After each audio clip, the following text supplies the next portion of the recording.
Welcome back to another episode of Rethink Real Estate. Today, Chris and I talk about data enrichment. We talk about his experience with it from doing it with his previous real estate brokerage that he was in when he first started. But we talk about profiles or customer profiles as well and enriching the data within that profile. So what are the fields that you should have within somebody that is entered into your database? Name, phone number, address, social media profiles, hobbies, sporting teams.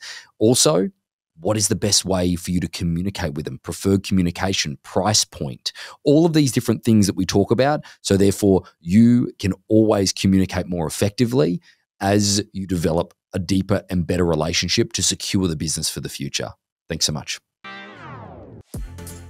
Welcome to Rethink Real Estate. My name is Ben Brady, and this is a real estate podcast aimed to deliver sales strategies, marketing tips, and business insights from industry experts and myself to build a listing-focused business for the future. Let's get into it. I don't know why I have this temptation right now, Chris, to call you Senor Christopher. Is it because the S on my hat? Maybe. Maybe. Senor Christopher. No. Senor Christopher. Has anyone ever referred to you as Senor Christopher before? I took a lot of Spanish. I took a lot of Spanish. I took Spanish all the way from, my mom put me in it at 5th grade, I think, and I took it all the way into college. So how much of it do you remember? Like, can you enough to order a beer and find the bathroom, and that's about it. Like, really don't remember much. And one of my best buddies, his wife is Peruvian, and he's taking Spanish lessons now. He's almost 30, and he's taking Spanish lessons for the first time, and he's probably like 10 times more fluent than I am. And I've done 18 years worth of Spanish lessons. So the funny thing about coming to Southern California, being an Australian fish out of water, we do not have Spanish language anywhere really near us in Australia. Yeah. And it's funny, like you come here, and obviously most of the kids that are in Southern California have taken Spanish, or there's obviously a lot of Spanish speaking people here. Is a lot of people know the words, and like I've had people saying stuff to me. I'm like, what are you talking about? What? Yeah, anyway. I met one guy in Australia because I wanted to find a really good Mexican food place, which is impossible in Australia, by the way. Doesn't exist. Yeah, the best one they have is like Guzman y Gomez, which is like terrible. Just went public, by the way. Just went public because of it's terrible, but it's the best we have. Yeah, it's the best you guys have. There's this guy. He was originally from San Diego, but he lived in Tijuana forever, and he lived in Tijuana and Baja. And so I went to his little restaurant in I forgot where it was, in Australia, in Brisbane. And as soon as we got there, we were just reminiscing over San Diego and Tijuana and Baja and Rosarito, and we were talking Spanish. It was a good time. Yeah, and really good food. So I hope he's still around. I forgot the name of it, but there you go. So now that everybody has finished listening, because you and I are just catching up on Spanish speaking, I think that the real topic that I wanted to dive into today is ideal customer profile. Now I might be saying that wrong. It might be the wrong terminology, Chris, because it means something different in the world of marketing. Not real estate sales, it's marketing. But where I'm going with is what should we have in our client's profile? So for example, I meet you for the first time, whether it's at an open house, wherever it ultimately is, what information am I trying to build on? I think the first step in all of this is that, like, I need your name, Chris, and 100%. I need your last name. Yep. I need a phone number at least, or an email address to start things off for you to become somebody that it gets entered into my database. But when I'm entered into the database, you then have a profile, okay? And what are the ideal fields for me to try and fill out for that to be 100%, the best I possibly can get? Like where I'm going here, guys, if it's a little bit confusing and you're listening, and Chris will probably clear it up for me, is that if I meet Chris, I need first name, last name, phone number, I need email address, I need property address, I need, partner's name, I need social media profiling, I need this, and this. So that's what we really want to talk about here today, mate. And I don't want to overcomplicate it, but there's a lot of different things that people don't think of. And I want to put out a disclaimer here. I don't know what type of database people are using, whether it's HubSpot, whether it's Follow Up Boss, whether it's KV Core, whether it's our own internal system, whether it's someone said Top Performer the other day, Top Performer Agent or something. That one, I feel like that's all. Top Producer was the other one? Yeah, Top Producer, that's it. Yeah. That's the one I originally started on, which is crazy. Top Producer, AI was, or whether it's just Excel. I don't know. Excel, like Boomtown, your Outlook.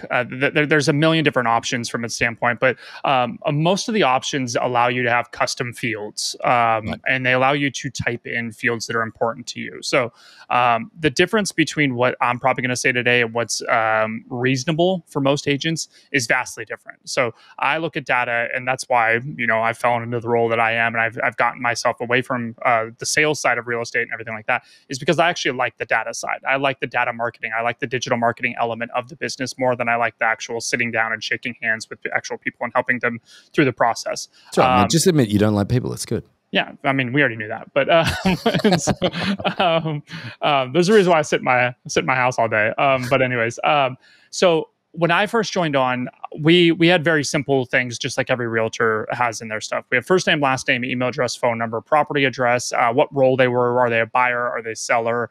And then we had a classification from them. So we used Brian Buffini. So that was kind of our coach at the time. So it's the same thing you're talking about, like A leads, B leads, C leads, D leads, like everything like that. So we categorize them on what leads, where they were in the lead stage from our standpoint.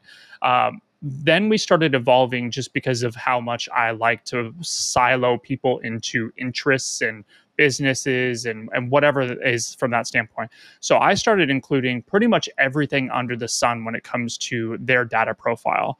And it just allowed us to talk to people differently in mass. And so we had a really large database. So I'm not saying this is applicable to everybody, but if you're trying to build the perfect database and you're trying to build everything in there, I would have everything from, do they have children? Yes or no? Like, simple question. Do they have children? If they have children and you want to get super granular, you could put children's names.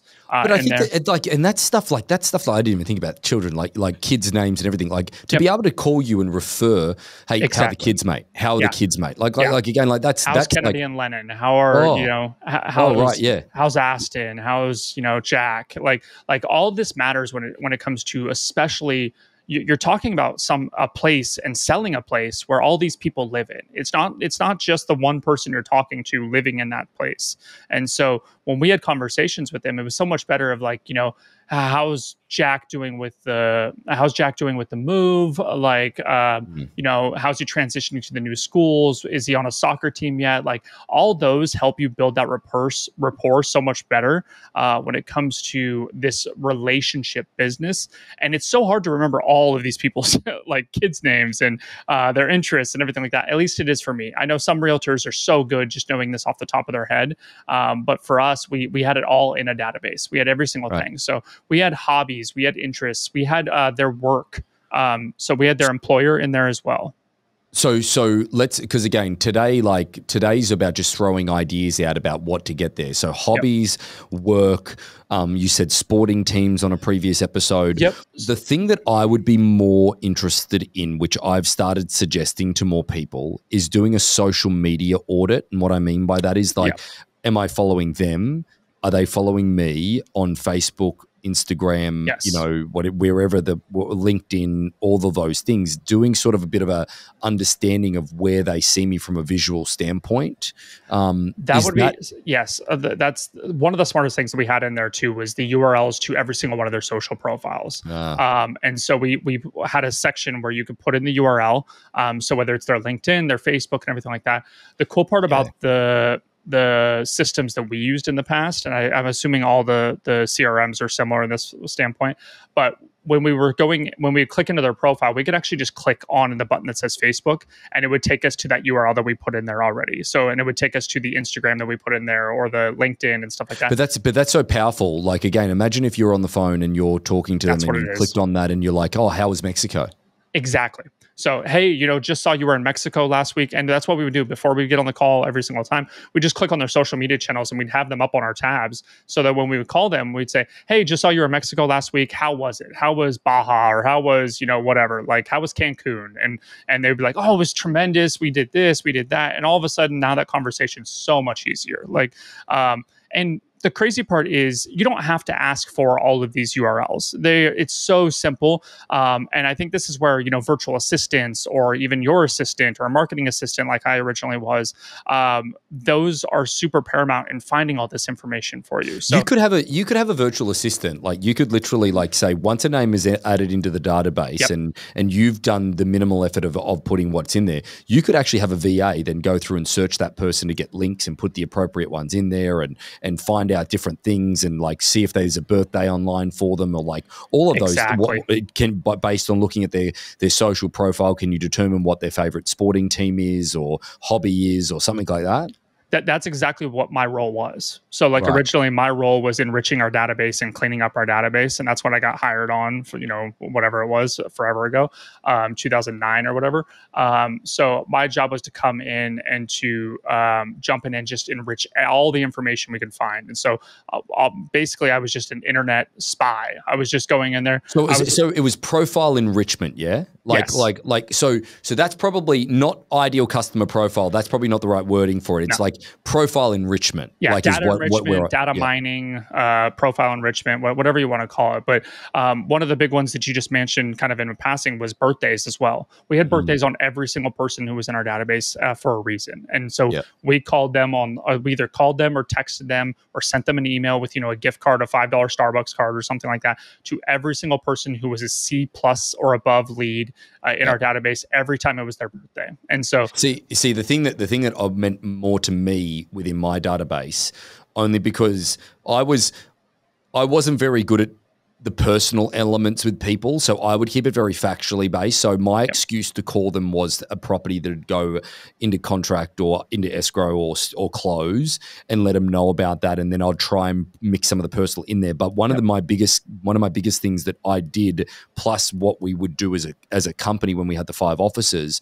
was actually make sure we noted down the anniversary of them purchasing the property. So when I would meet somebody, so say I met you and Danielle, okay, even though I didn't sell you your home, I would look up where you guys lived or get your address, and then look up when it transacted, okay, and make sure you're on title, of course, and all that stuff. But then what I would do is I'd add in the anniversary to go in and go, all right, Chris, you've been there for this long. Would you like me to give you an update on what your property's worth in today's market? And I'd do that every 6 months. So what we did, was just a little bit different than what you did. We had the purchase anniversary in there as well, especially for people that we transacted with, whether we were on the buying side or the selling side. So both sides, we sent out, congratulations on both those. What we did, and this is probably antiquated at this point because there's probably better ways to do it, whether it's, through an email or whatever, we sent a postcard to them with a picture of their house when they originally bought it. So we would save that picture for when they either bought or they sold that house, and so they could see the improvements of that house. So it would show that picture and said, 5 years, congratulations. Look how much different your home looks like 5 years ago or whatever. Or look how much it looks the same. Look how shit it looks now versus what it did. What have you been doing to it? It could, yeah. We kind of didn't think about that, but we like the idea of it just being a time capsule that they received, every year or every 5 years. I think we did the first 3 years, and then we skipped the 4th year. We did the 5th year, and then we did 10 year, 15 years, stuff like that, which was cool. And so people got really in tune to that, and it started becoming like a number one thing that all of our office did, because we were sending out those postcards at that point, and we would just litter them all over Rancho Bernardo, which was really cool. Well, I think that, so sort of to round this out a little bit more, I really wanted to give people an understanding of that enrichment. And I like that word way better than the ideal customer profile, is that the enrichment of exactly the people that you've got in there, in order to make sure that there's one finer point that in all of this, it sort of spurred this idea on from a previous podcast that we were recording, is that I think the most important thing in that whole thing is not only the information of all the stuff, but it's preferred communication. Yes. Yeah. I think that whether it's email, text message, or whether it's a call, but the other thing also that I think is one of the more finer points is preferred communication. But what information are they most curious about when it comes to real estate? Understanding, what do you want to know about properties that are selling in the area? And this all stems back to That's one of the things I want to hit on quickly. Is another field that we had in there was their price point, and we could filter by price point. Price point is very important. Yes. So the fact that I didn't want to send listings to So like San Diego is a vastly different area. So like I didn't want to send $3 million La Jolla listings to a person who's looking for a $550,000 condo in Mission Valley. You know what I mean? Like it was just a vastly different thing. So having their price point inside of the database allowed us to quickly filter on what field, like what range they're looking in, and then be able to talk to them about certain things, you know, whether it's, you know, condos in the market or whatever. Like we had fields for, are they interested in single family homes? Are they interested in condos? Are they interested in land? We had all that. And then we had price point directly next to that. The other thing that I talked about children's names. One of the number one ways for us to get value out of our database, which seems, we worked with a lot of families. So the team that I was on was inside of this. Rancho Bernardo is all about families. The whole area is about families. And then the team I was on was very big into the church and sports teams and stuff like that in the area. We had children's birth dates in there as well. So not just the homeowners' birthdays, but if we could find the children's birthdays based on, you know, social media posts or anything like that, we included those as well. And then we would send gifts to the kids. Like it's similar to what, you know, we've talked in the past of like some of our old business owners and stuff like that. They've sent gifts like that. We did them like little gift cards and stuff like that, $5 gift cards or $10 gift cards, or, you know, come pick out a toy at our office and blah, blah, blah. Like little things like that. Or we just call them and we'd say happy birthday, like, or text them and say, just wanted to say happy birthday, you know, little Jack, like, hope he's having a great day. Like, but those people love when you can refer to their kids and that you remember their kids, especially when you're in family areas. So if that's kind of your demographic and that's who you're talking with on a normal basis, I would say include whatever information you think is relevant to the people you are marketing to. So if you're meeting all your people through a cycling club, like make sure they're all filtered in your stuff by cycling club and you have that kind of segregated out. Same thing if you're meeting everybody by going to the local wineries, like you're in Temecula all the time or something like that, or Napa or Sonoma, like that's a completely different demographic as well. So filter what is important to you and how you want to diversify out your communications to people. I think that's super important. Well, folks, I think that the enrichment of your data, it can always be better because it obviously allows you to have a better connection with those people. But Christopher, thank you as always. Yeah, thank you guys. So about 75% of our audience hasn't liked, followed, or subscribed to our podcast. It would mean the world to us, and it would help this podcast more than you know to expand our reach if you were to like, follow, or subscribe on any of the platforms that you're watching or listening on. Thanks again.